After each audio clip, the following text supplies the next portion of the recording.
We are at Yarmouth's first hosted robotics tournament of the season for Vex Robotics game High Stakes. This is a qualifying tournament for our state's championship.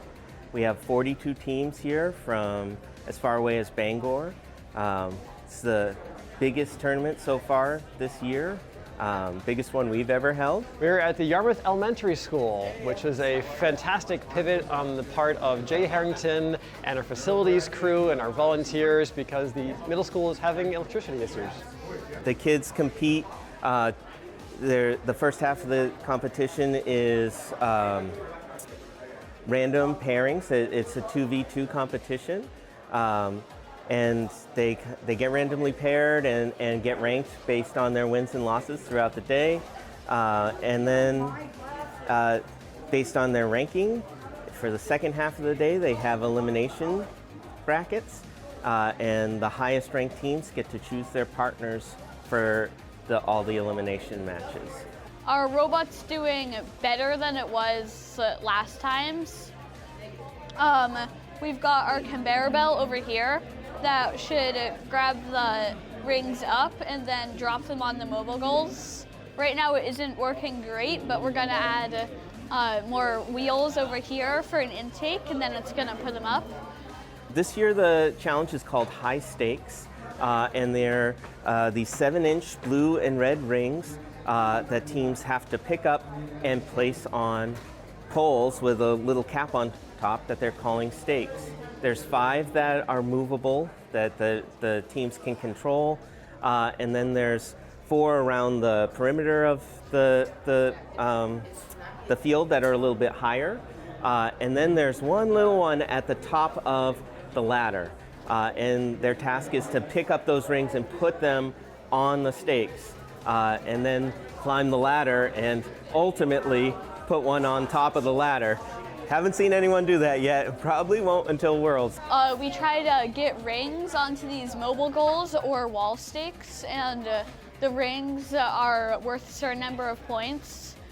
Each ring is worth 1 point, but the top ring is worth 3 points. And then there's also places where you can put the mobile goals where it will be negative points or double the points.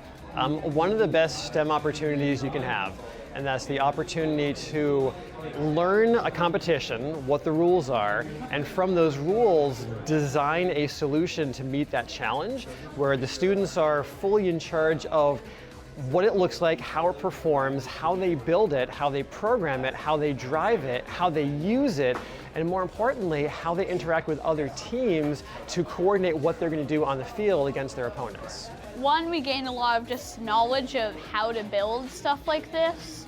And I think all of us are just interested in it because we thought that robotics sounded really fun to do. So they bring in curiosity, competitiveness, some bring in programming skills, some bring in building skills, a few with designing skills, and what they get out is an opportunity to design, build, refine a solution. They develop interpersonal skills, technical skills. They walk out knowing how to code more than they did before. They know how to think on their feet when a match isn't going the way you want to. How do you adapt? It's just the full package of awesomeness. We had a session over the summer where we started building the base and drivetrain of a robot. And then after that, we just started building up on here from adding the brain, battery, and then conveyor belt. And just each session, we kind of have a goal of what we're gonna do. It's important because problem solving is the #1 skill that you need. And there's opportunities everywhere in this to problem solve.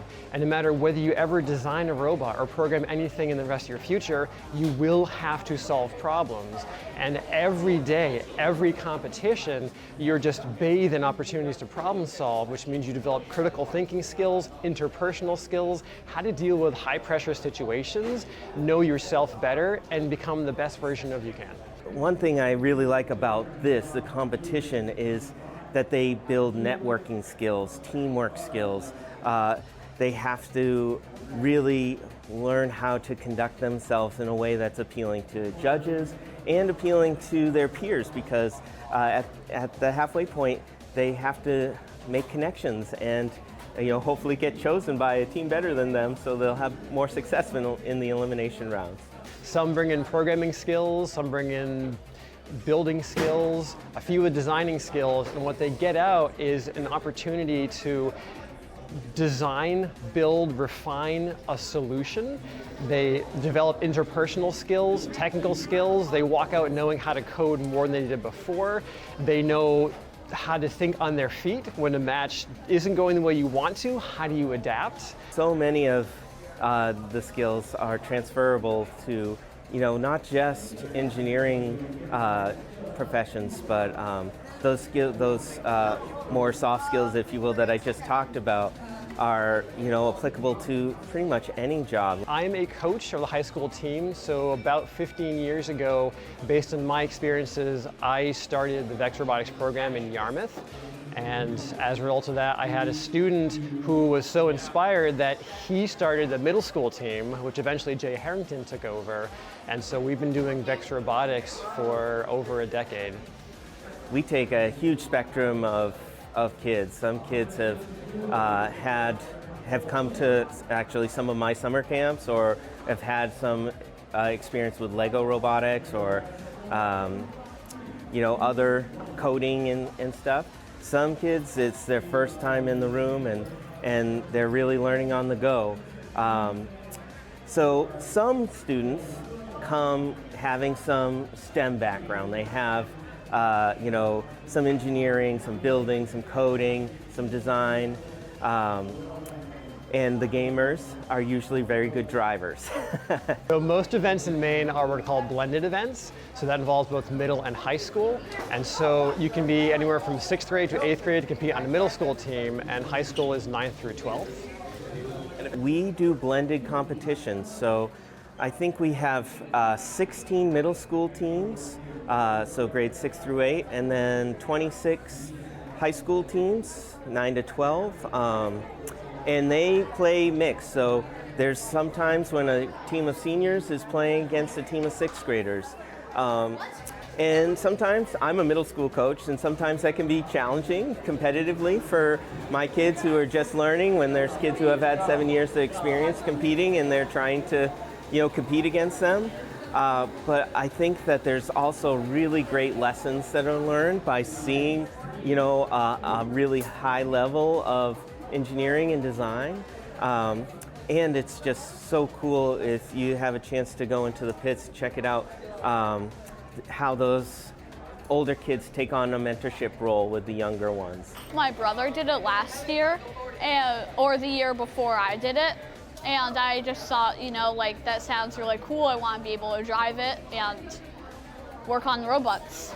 I tell kids we meet 3 times a week after school. I tell them come when you can, and if you have a other club or a sport that you're doing, go to that, and when you're done, come back, because we go pretty much all year round. We've got 6 people. 4 will only make it to a competition today, but we've got 6 people in total for our team. Come support robotics, and thank you, Yarmouth, for all the support you've offered over these last 15 years.